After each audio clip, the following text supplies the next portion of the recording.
The sky was a vast, indifferent expanse, endless blue stretching in every direction, broken only by the occasional wisp of cloud.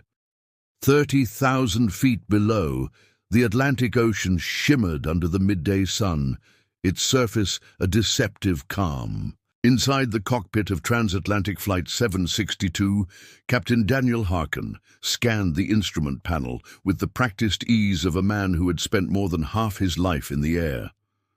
Beside him, First Officer Lisa Renner adjusted the throttle, her movements precise, her focus unbroken. The hum of the twin engines was a familiar comfort, a steady rhythm that had carried them across countless time zones. But aviation, like all things governed by physics and chance, was never truly predictable. The first sign of trouble came as a flicker, a momentary dip in hydraulic pressure on the left side system. Harkin's eyes narrowed, his instincts honed by decades of flight time. He reached for the controls, his fingers brushing the switches as he ran through a mental checklist. Then, without warning, the entire left side hydraulic system failed. The plane shuddered, a violent tremor rippling through the fuselage. In the cabin, passengers jolted in their seats, their casual conversations cut short by the sudden lurch.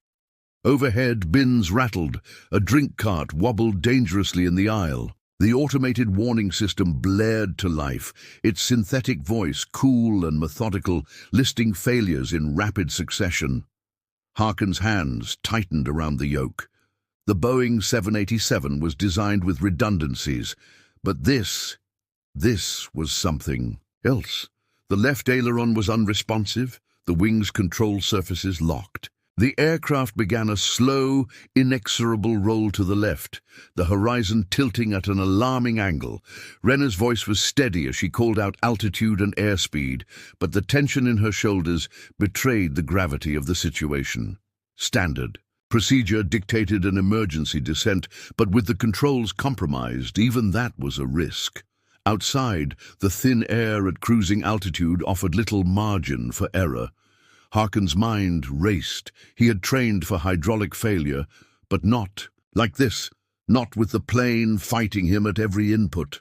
The autopilot had disengaged, leaving him in a desperate battle against physics. He glanced at the fuel gauges. They were over open water, hundreds of miles from the nearest diversion airport. Ditching in the ocean was a last resort, one that rarely ended well for a wide-body jet. Then, an idea. The right-side hydraulics were still functional. If he could manipulate the thrust asymmetrically, using the engines to counterbalance the roll, he might regain some control. It was unorthodox, something never covered in the manuals, but Harkin had flown enough hours to understand the raw physics of flight. He signaled to Renner, who immediately grasped his intent. Together, they adjusted the thrust levers, increasing power on the right engine while reducing it on the left. The plane groaned, the uneven forces straining the airframe, but slowly, agonizingly. Slowly, the wings leveled. Passengers exhaled in collective relief, though the crisis was far from over. The hydraulics were still crippled, and landing without full control was a nightmare scenario. Harkin's mind turned to the next problem, getting the aircraft on the ground. The nearest suitable runway was a military airfield, not designed for commercial jets, but it was their only option. He radioed air traffic control, his voice calm but urgent, relaying their status and requesting emergency clearance. As the plane descended, turbulence buffeted the cabin. The lack of full control made every adjustment a struggle. Harkin's arms ached from the constant pressure needed to keep the wings level. Renner monitored the systems, calling out every fluctuation in speed and altitude. The airfield came into view, a narrow strip of tarmac flanked by open fields. It would be tight, too tight. Harkin made the decision to approach at a higher speed than usual, sacrificing a smooth landing for stability. The wheels touched down hard, the impact jolting through the cabin. The left wing dipped dangerously, threatening to scrape the runway. At the last second, Harkin applied differential braking, using the right side brakes more aggressively to keep the plane straight. The tires screamed against the asphalt, smoke curling into the air. The aircraft shuddered to a stop just short of the runway's end, its nose hanging over the grass. Silence. Then applause erupted from the cabin. Relief, gratitude, sheer disbelief. Harkin leaned back in his seat, his hands still gripping the controls, his breath steady but deep. It had been creativity, not just skill, that had saved them. A solution born not from a manual, but from the raw, instinctive understanding of flight. Outside, emergency vehicles raced toward the plane, their lights flashing against the fading daylight. The passengers would disembark, shaken but alive, unaware of the razor's edge their pilots had walked. And somewhere in the quiet aftermath, Harkin would replay every second, knowing that in aviation, the difference between tragedy and survival often came down to a single, unscripted decision. The Alaskan wilderness stretched out beneath the Cessna 208 Caravan like an endless quilt of white and evergreen, its vastness both beautiful and merciless. The plane, a rugged workhorse of the northern skies, was built for short takeoffs and landings in remote areas, but even the sturdiest aircraft was no match for the brutal whims of nature. At the controls, veteran bush pilot Jack Tolliver kept a steady hand on the yoke, his breath visible in the frigid air of the unpressurized cabin. Beside him, his lone passenger, a geologist conducting permafrost surveys, scribbled notes, oblivious. To the growing danger, the first sign of trouble was subtle. The ailerons, the hinged flight control surfaces on the wings, responded sluggishly to Tolliver's inputs. He frowned, flexing his fingers inside thick gloves, and tried again. The resistance was unmistakable. Ice. It had to be. The plane had flown through a band of freezing rain earlier, and though the de-icing boots on the leading edges of the wings had cycled as designed, something had been missed. Or perhaps the system had failed. Either way, the controls were stiffening. By the second, Tolliver's pulse quickened, but his movements remained deliberate. He nudged the geologist and pointed at the controls, not needing words to convey the severity of the situation. The man's face paled as he stowed his notebook and gripped his seat. Outside, the landscape blurred beneath them. Snow-draped forests, frozen rivers, jagged peaks in the distance. There were no runways here, no emergency services, just wilderness. The yoke was nearly immovable now. The plane's nose began to dip, the altimeter unwinding at an alarming rate. Standard procedure called for applying heat to the control cables, but the Cessna's systems were already maxed out. Tolliver's breath came faster, his mind racing through possibilities.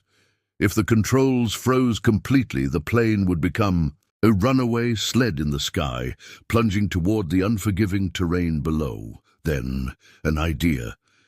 He reached for the cabin heat control and cranked it to maximum. Hot air roared through the vents, the sudden warmth almost painful against his skin. But he wasn't trying to heat the cabin. He was redirecting warmth toward the control cables running beneath the floor. The geologist stared at him, bewildered, as Tolliver then pulled the plane into a steep climb, forcing cold air to rush over the wings.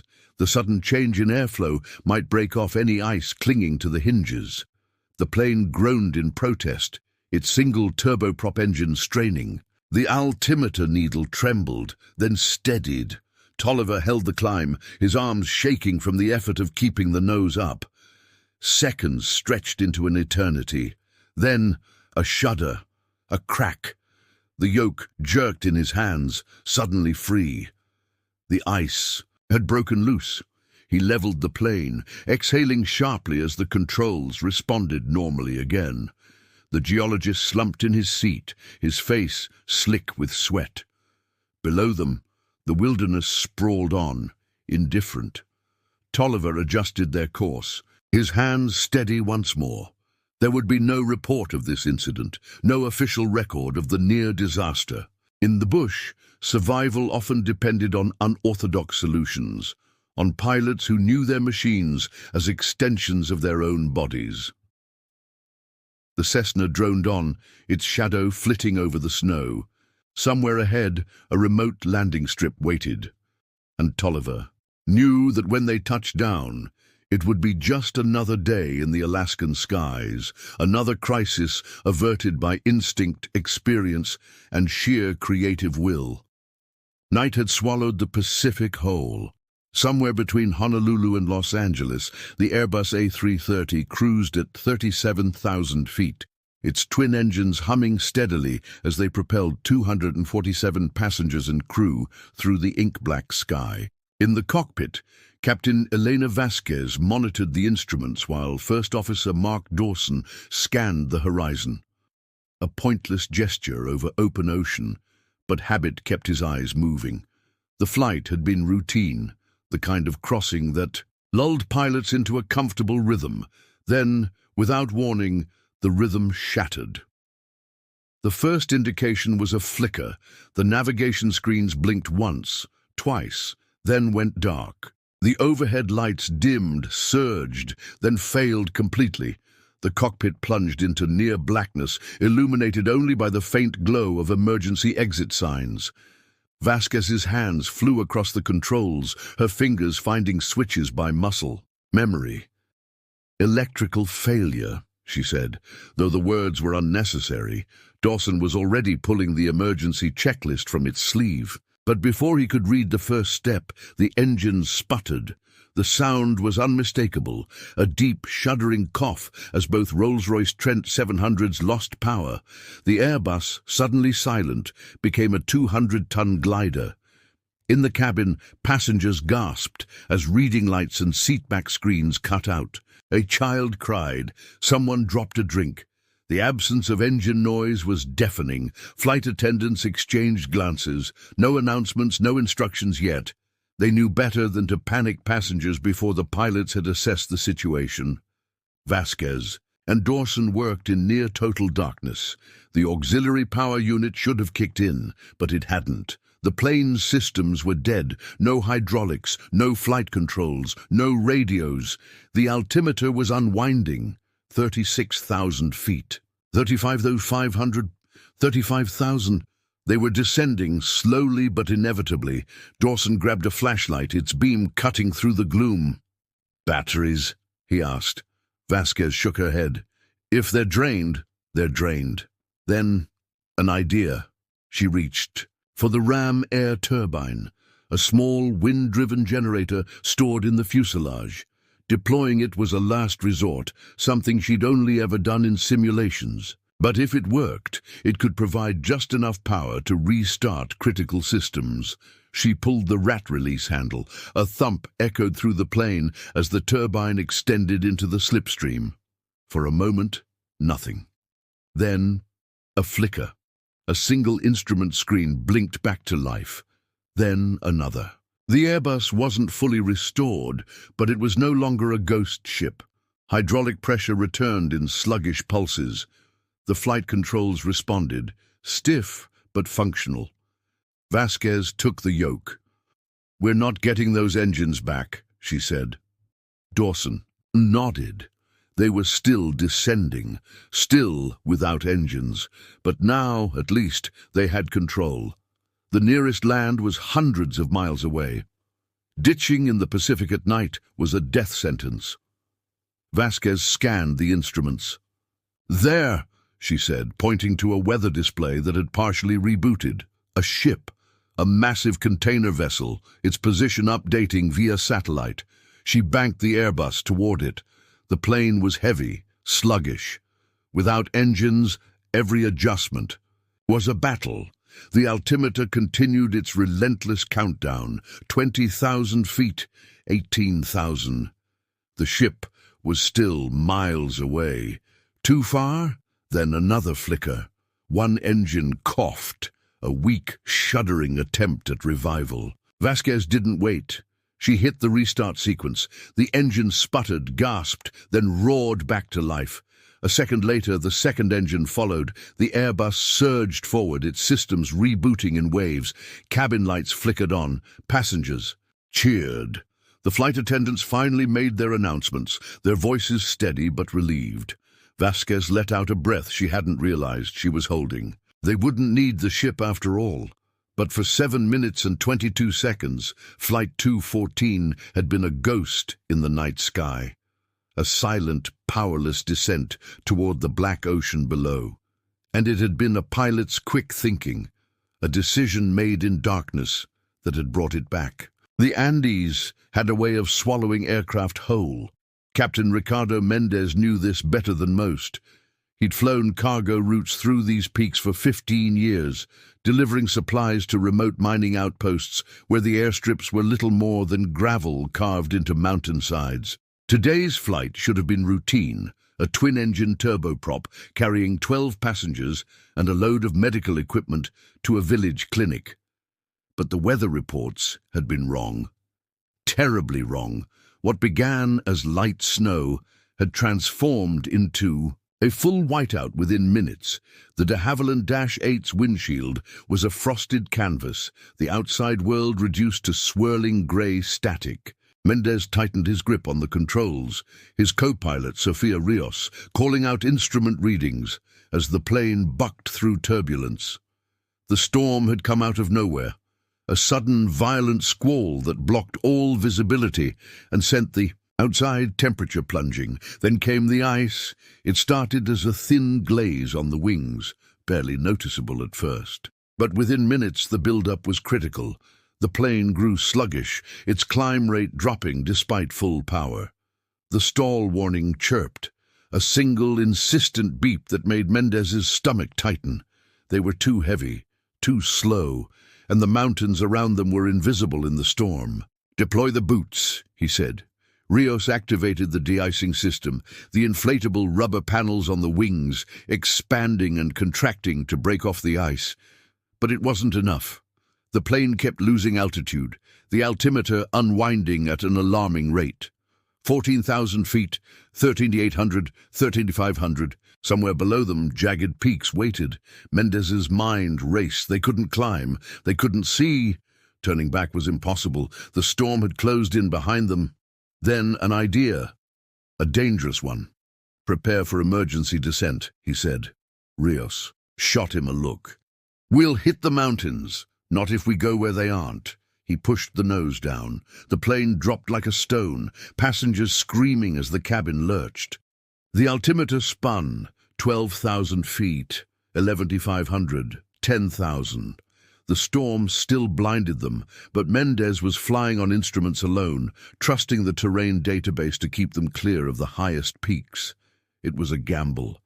The -8 wasn't built for this kind of dive, and the ice still clung to the wings. But Mendez knew something the instruments didn't: the valley. Years ago, he'd flown this route in clear weather. There was a narrow pass, a gap between two towering peaks where the elevation dropped sharply. If he could find it. The plane shuddered, the airframe protesting the strain. 8,000 feet, 7,500. Then, a break in the clouds.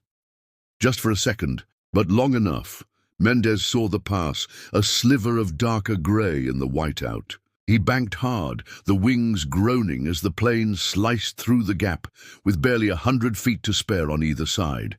And just like that, they were through. The storm lessened on the leeward side of the mountains. The ice began to melt. The plane, though battered, was flying again.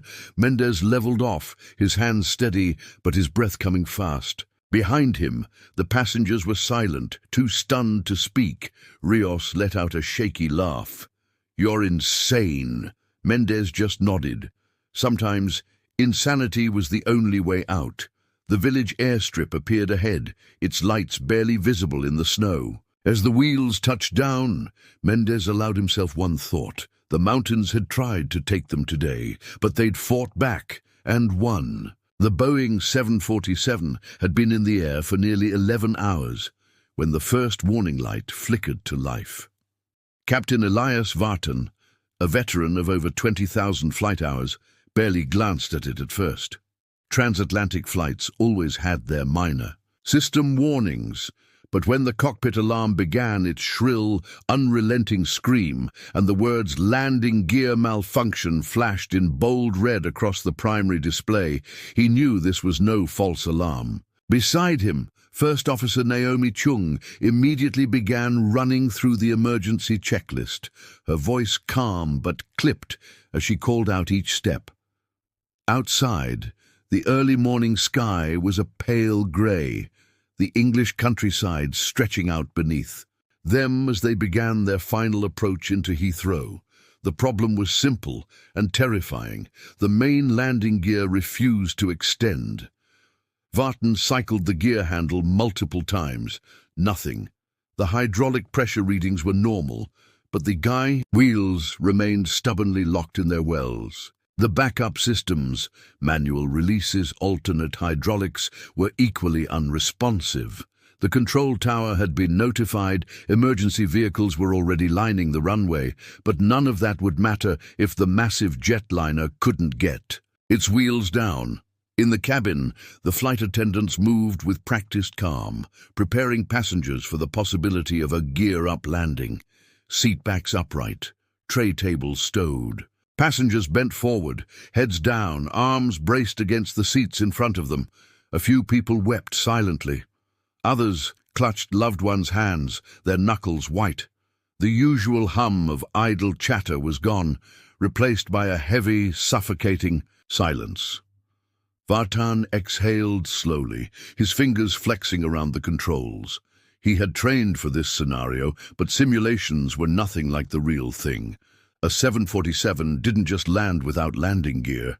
The belly of the aircraft wasn't designed to absorb the impact. It would shred on contact, the fuel-laden wings likely to rupture and ignite. The math was brutal. Then an idea. "Tell me I'm crazy," he said to Chung. She looked at him, waiting. "We're going to shake them loose." Before she could respond, he pulled back on the yoke, climbing sharply. The plane groaned in protest as its nose pitched upward, the G-forces pressing passengers into their seats. Then, just as suddenly, he pushed forward, sending the jet into a controlled dive. The maneuver was violent, unorthodox, something no manual would ever recommend. But physics didn't care about procedure. Somewhere in the belly of the aircraft, metal shrieked, a thud, a shudder. Then, the glorious, unmistakable clunk of landing gear locking into place. Chung let out a breath she hadn't realized she was holding.